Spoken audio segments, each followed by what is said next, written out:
Welcome to Shatter. Help me reach 5,000 subscribers. Support the video with a like and leave your thoughts in the comments. She said it like she'd practiced in front of her laptop camera, as if the line needed perfect delivery. We don't connect anymore. No tremble in her voice. No guilt. Just a quiet sentence dropped on the table between us at Applebee's. The kind of sentence that doesn't sound like an ending until you realize she's already living somewhere else. Her fork tapped against the plate while her iPhone screen kept lighting up in her lap. She didn't look at me when she said it. She didn't need to. I didn't argue. Didn't ask what she meant. I just watched the glow on her face every time a message came in from whoever was keeping her awake at night lately. She expected anger or panic. Instead, I reached out, held her face in my hands, kissed her forehead, and stood. The whole room went quiet in my head. No scene, no raised voice, no questions. Just a final touch that would feel like a ghost to her later. She froze. Not because she cared, but because the script in her mind didn't go that way. She was ready for negotiations, blame, something to confirm I was still wrapped around her. But all she got was silence, the kind a man gives when he's already walking toward the exit. I left the booth, walked past the families, past the bar, through the thick smell of fried food, and stepped into the parking lot where the only honest thing waiting for me was my Dodge Ram. That's the last time I'll name it. After that, it'll just be the truck. I started the engine, let it idle, and watched the lights from the restaurant flicker across the windshield like an old memory burning out. I didn't drive home right away. I circled the block slowly, letting her words run through my head. We don't connect anymore. Strange thing to say to a man who spends his life repairing real connections. Power lines, circuits, the things that spark when they fail. Meanwhile, she builds emotions for brands, crafting stories out of thin air. And the man behind all her late night giggles? A designer from her project chat. Someone who lived in her headphones. Someone who didn't have to show up in the real world. I didn't have proof yet, but I had patterns. The way she laughed into her phone at midnight. The playlist she hit on Amazon Music. The way she'd slip out of bed, whispering into the dark like she was safer there than next to me. She thought her digital world couldn't be seen. But I work in a world where every signal leaves a trace. Every pattern reveals something before a person ever admits it. When I finally pulled into the driveway, the house looked untouched, silent, still ours. But something had already shifted. I sat there in the truck, engine ticking as it cooled, and realized I felt no anger. Just distance. Clean, cold distance. That was the real beginning. The moment she thought she was ending a conversation, not knowing she'd just felt my last touch, and would remember it like a ghost when the silence finally closed around her. I woke up the next morning before the sun, the house still carrying her perfume like it didn't know things had already changed. She was asleep on her side, curled around her iPhone the way she used to curl around me. The screen dimmed when I opened my eyes, like it sensed I was watching. And in that faint glow, I saw what I'd been pretending not to see for weeks. Comfort where I no longer existed. I didn't say anything. Didn't reach for the phone. I just lay there listening to the soft buzz of a notification she didn't hear, the kind that pulls a person into another world without them noticing they've left this one. At work, my partner Mark noticed before I said a word. He's the kind of guy who reads people the way I read faulty wiring. Rough night? He asked while we checked the voltage on a damaged line outside a Walmart. His voice wasn't prying, just observing. And that was exactly why it landed. I didn't answer. I didn't need to. He kept working, and a few minutes later he said one quiet sentence that told me everything. She's been checked out for a while, man. Everybody sees it but her. It wasn't judgment. It wasn't advice. Just a truth spoken gently enough that it didn't bruise. That was the first hit of the day. The confirmation that what I'd felt in my gut wasn't paranoia or insecurity. People around us had seen it. Her distance, her screen lighting up in meetings, the way her smile came alive when she talked about a colleague who just gets creativity on another level. I thought she was talking about her job. Turns out she was talking about him. Later that evening, when she got home, she acted like nothing had happened. She placed a Target bag on the counter, humming softly like she was relieved to return to her ordinary life. She didn't ask where I'd gone after Applebee's. She just moved around the kitchen, waiting for the moment I'd fold and bring everything back to normal. I didn't. I sat on the edge of the couch, watching her the way a man watches the sky right before a storm breaks. She tried small talk, pretending she didn't feel the shift. But something in my face must have changed, because she finally paused mid-sentence. She looked at me like she was trying to read a language she'd forgotten. Her phone buzzed again, lighting up next to her. She ignored it, or tried to, but her eyes flicked to the corner of the screen. A reflex. A tell. That was when I knew. I didn't need proof. Not yet. Just the truth. Her life wasn't here anymore, and she didn't even realize she'd left. Something inside me hardened in that moment, a quiet decision forming. I wasn't going to confront her. I wasn't going to argue or investigate. I was going to move inward, away from the noise, away from the digital world she'd replaced me with. And she didn't notice the shift at all. She just kept unpacking groceries, humming to herself from a playlist she'd hidden on Amazon Music while I sat there in silence, already halfway gone. I didn't need to search for proof, but proof found me anyway. It started with something small, almost accidental. She asked me to grab her laptop charger from her bag before she left for work. When I reached inside, her iPhone lit up from a motion touch, and a preview banner flashed across the screen before fading. I didn't open anything. I didn't scroll. I didn't even touch the phone. I just stood there for a second, staring at that faint line of text from a name I'd never heard her say out loud. A message that read like a continuation of a conversation she'd been having long before I noticed anything was wrong. On the drive to a job site near Walmart, the image of that preview kept replaying. Not the content, just the tone. Familiar. Intimate. A tone she used to reserve for me. At work, every wire I handled felt heavier, every buzzing transformer louder. Mark kept glancing at me like he expected me to talk, but I stayed locked inside myself, my mind running through months of little changes. Her late-night headphones, her sudden interest in playlists, her quiet laughter in the kitchen when she thought I was out of earshot. That afternoon, I got home early. She wasn't there. The house had a stillness to it, the kind that makes every sound sharper. I set my keys on the counter and noticed her laptop open on the dining table, screen dim but not locked. I didn't go through her files. I didn't scroll through messages. But the notifications panel on the left side was lit with missed calls from him. Short, frequent, intimate. As if they were breathing in rhythm. I closed the laptop gently, the same way you'd close a door on something that's no longer yours.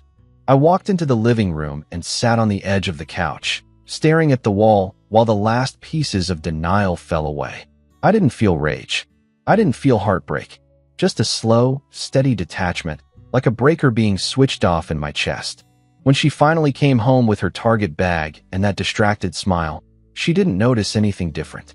She moved around the house humming to a playlist she'd made on Amazon Music, talking about her day like we were still connected. Her phone buzzed twice, and she hesitated before flipping it over face down on the table. That was the clearest truth of all. The person you hide is the person you're with. She looked at me then, maybe sensing something she couldn't name, but I didn't offer her any explanations. I didn't ask questions. I didn't demand the truth. My expression didn't even shift. She didn't know it yet, but I had already started pulling away from her world, one silent inch at a time. And she didn't feel it. Not yet, but she would. I didn't plan the disappearance. It happened the same way as circuit overloads, quietly at first, then all at once. The morning started like any other. She was in the kitchen stirring coffee, scrolling her iPhone with that soft half-smile she never gave me anymore. I watched her from the hallway, not hiding, not announcing myself. She didn't notice me until she heard my keys, and even then she only glanced up long enough to say she had a busy day of calls. Calls. Not work. Calls. I drove to the site with the truck windows down, letting the cold air clear whatever was left of my hesitation. While Mark checked the equipment outside a Walmart loading dock, I stepped away and stared at my phone. My notifications were mostly hers, reminders for groceries, shared notes, synced calendars. All the little digital threads that make a marriage look alive even when the connection behind it is gone. I opened our shared calendar, let my thumb hover over the stop sharing option, and then tapped it. Something inside me clicked into place. Later that afternoon, she sent a message asking if I could grab a few things from Target.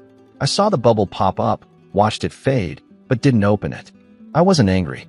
I just felt done in a way that didn't need words. Instead of driving home after work, I parked the truck behind an old maintenance shed near the river where the signal barely reached.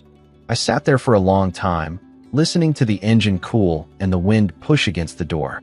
My phone buzzed again, her name lighting up the screen, and I powered it off without reading anything. She didn't panic at first. I wasn't home, but I'd been late before.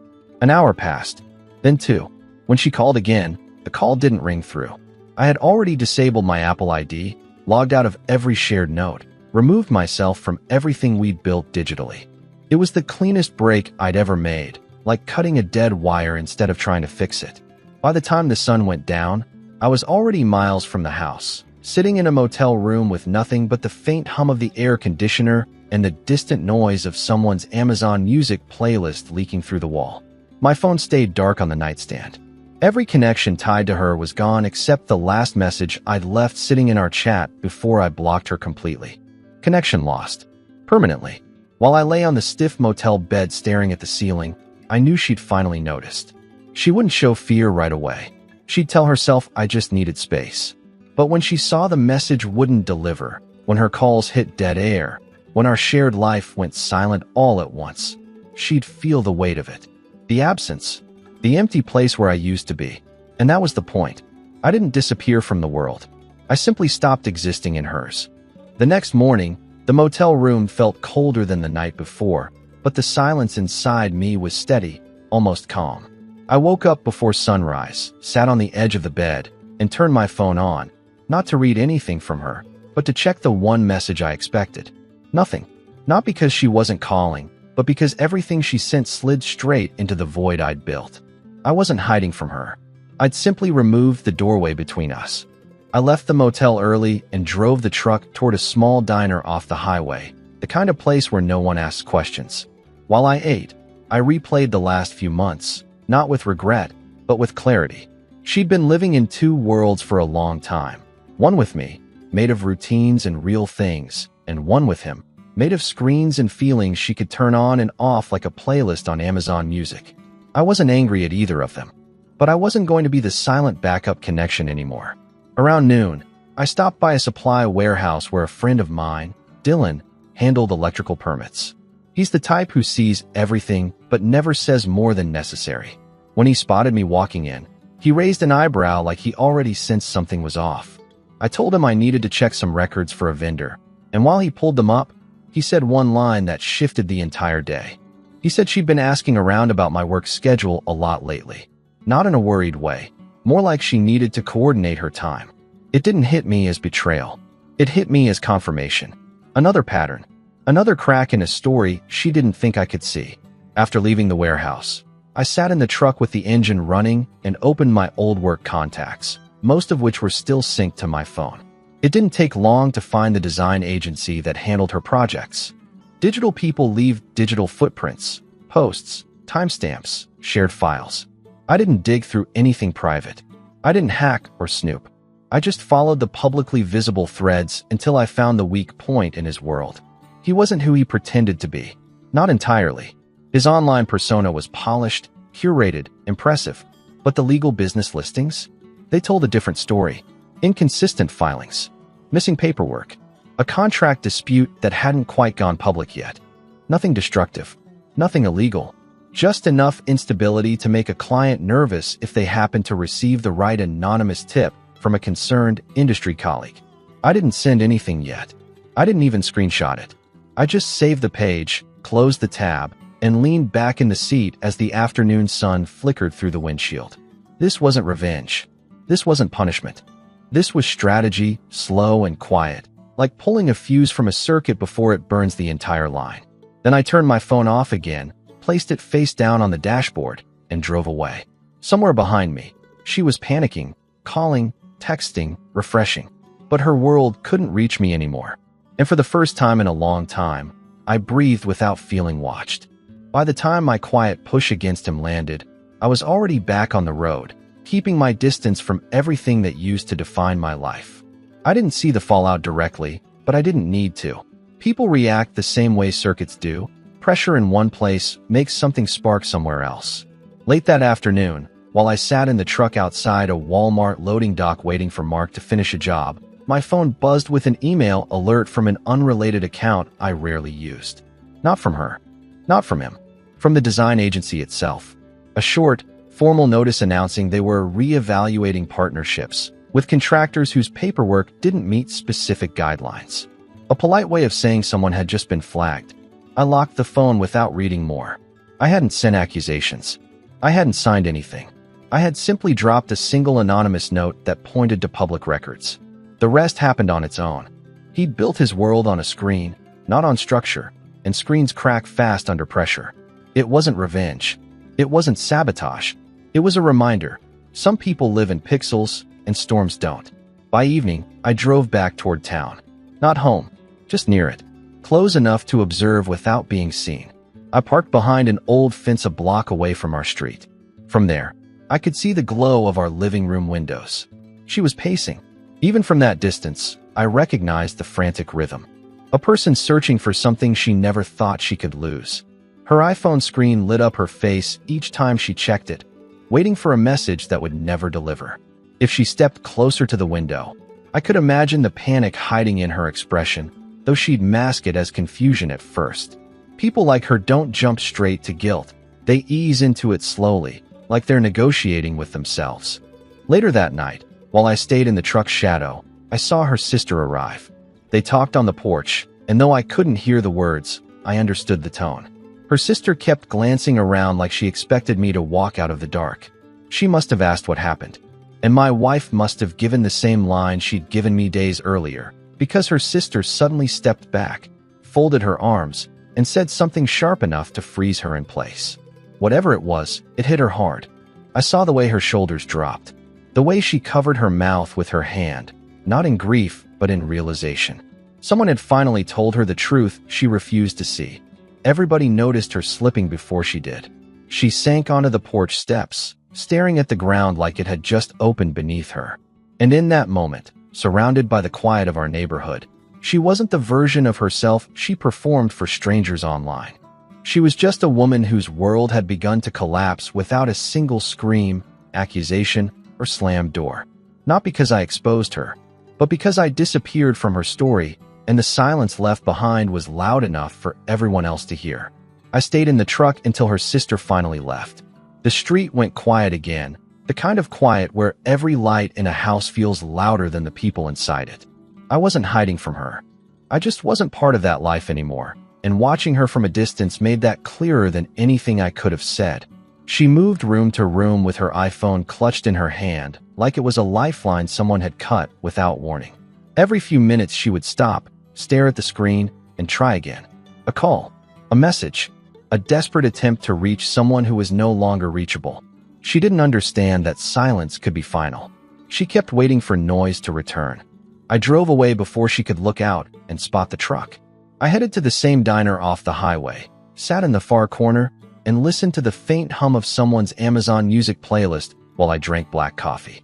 It was strange how easy it was to breathe when I wasn't bracing myself for her tone, her mood, her latest half-truth. I didn't miss the life I'd left. I missed who I had been before she buried me under constant doubt. By the time the sun came up the next morning, I'd already decided to return to town, but not home. I needed to see the aftermath, not participate in it. I parked near the edge of the Walmart lot, where the view stretched toward our neighborhood without putting me inside it. From there, I saw her car pull out of the driveway faster than usual. She wasn't dressed for work. She wasn't dressed for anything. She looked like she'd slept 2 hours at most.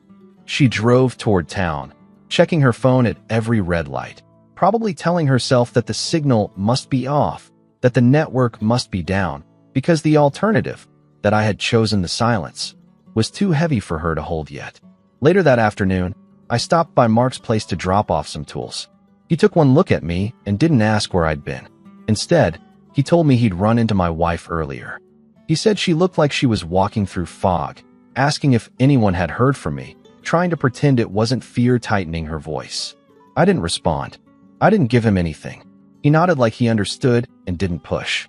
That evening, while I watched from a distance again, I saw her sitting on our porch steps alone. No sister, no friends, just her, staring at the empty space in front of her like it used to hold something she didn't appreciate until it was gone. She kept checking her iPhone, unlocking it, scrolling, locking it, then starting again. The pattern never changed, but her expression did. The confidence was gone. The certainty was gone. Only the isolation remained. And I was there, close enough to see it, far enough not to feel it. I didn't plan to see her up close again, but the moment came on its own. Late afternoon, low sun, the kind of golden hour that makes even ordinary streets look unreal. I had parked the truck at the edge of the Walmart lot again, just far enough to stay unnoticed, just close enough to observe the pattern of her unraveling. I watched her drive past slowly, her face tight, her fingers gripping the wheel like she needed something solid to hold on to. She wasn't heading anywhere purposeful. She was drifting, scanning every corner like I might step out from behind it. People don't panic when they're abandoned. They panic when they realize someone stopped choosing them. I stayed until twilight before heading into town, not home, but near it. Close to the diner, I took a walk behind the building, letting the cold air settle my thoughts. When I finally rounded the corner toward the main street, she was standing there, arms folded, eyes scanning the sidewalk as if she'd been tracing the path of my disappearance. She didn't see me at first.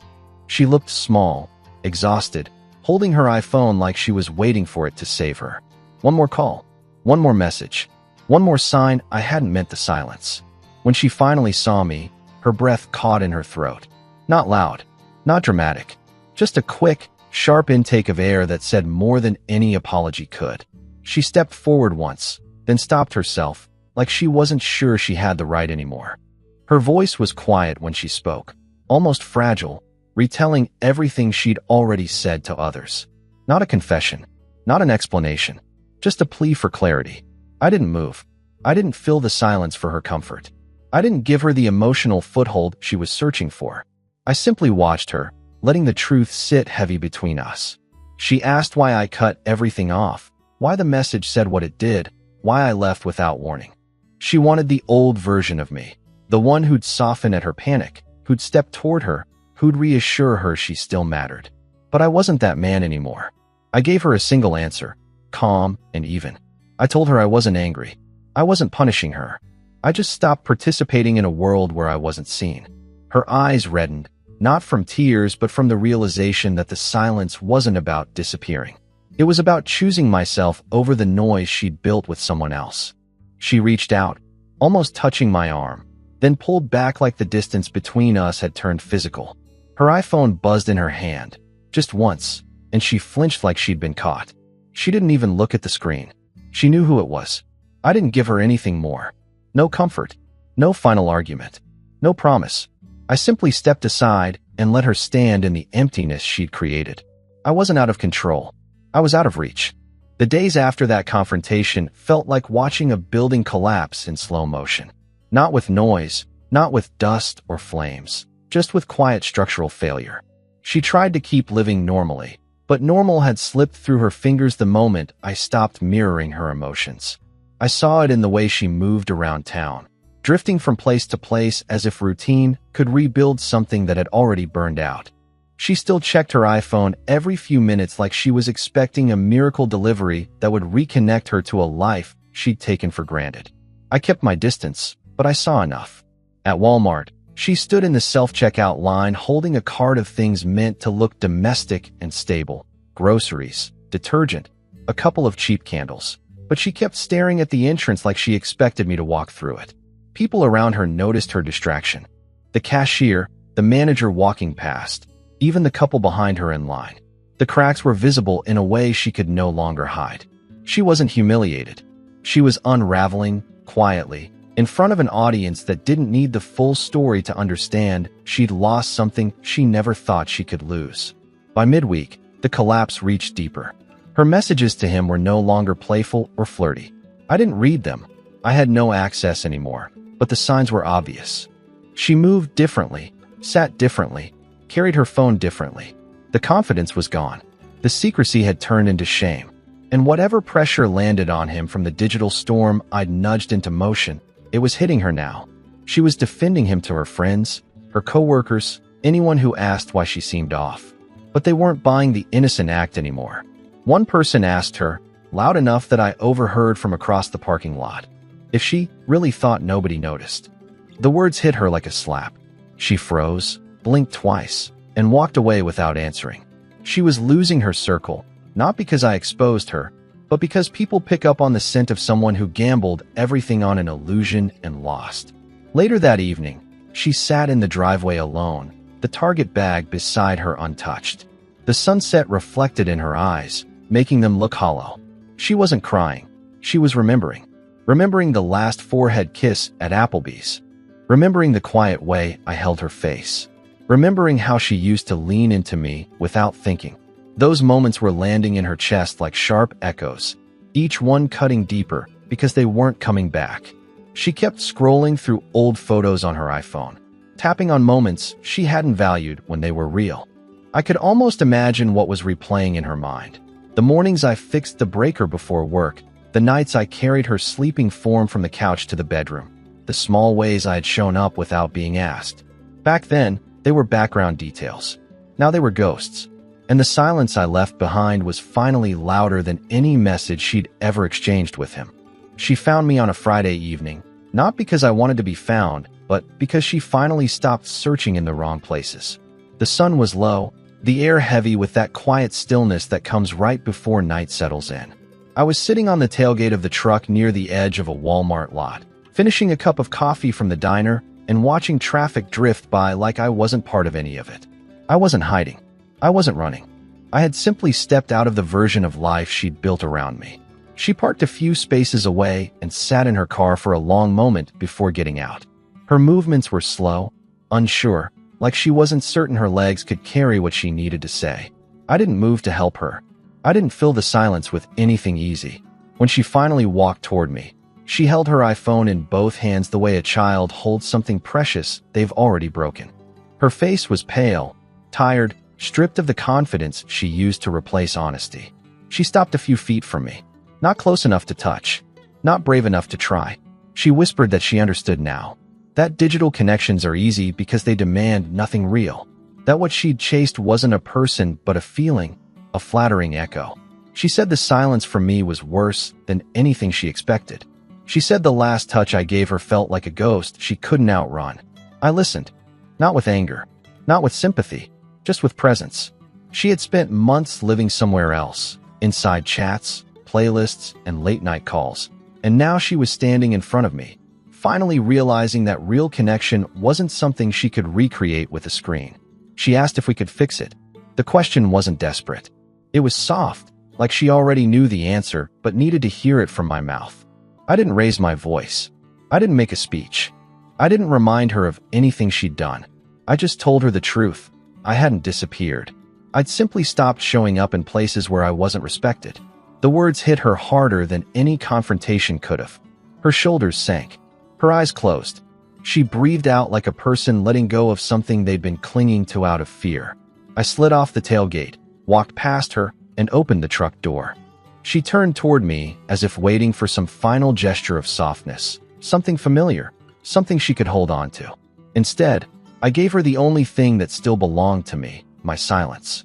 Before I got in, I looked at her one last time. Not with bitterness, not with hope, just clarity. I didn't disappear, I said quietly. I just stopped showing up where I wasn't respected. She closed her eyes, and for the first time since this began, she didn't argue. I started the truck, pulled out of the lot, and drove into the evening. No drama, no noise, no promise of return. Just clean distance. And behind me, in the fading light near the Walmart sign, she stood alone, holding an iPhone that would never again reach me. Real men don't explode. They exit. Subscribe for more power stories.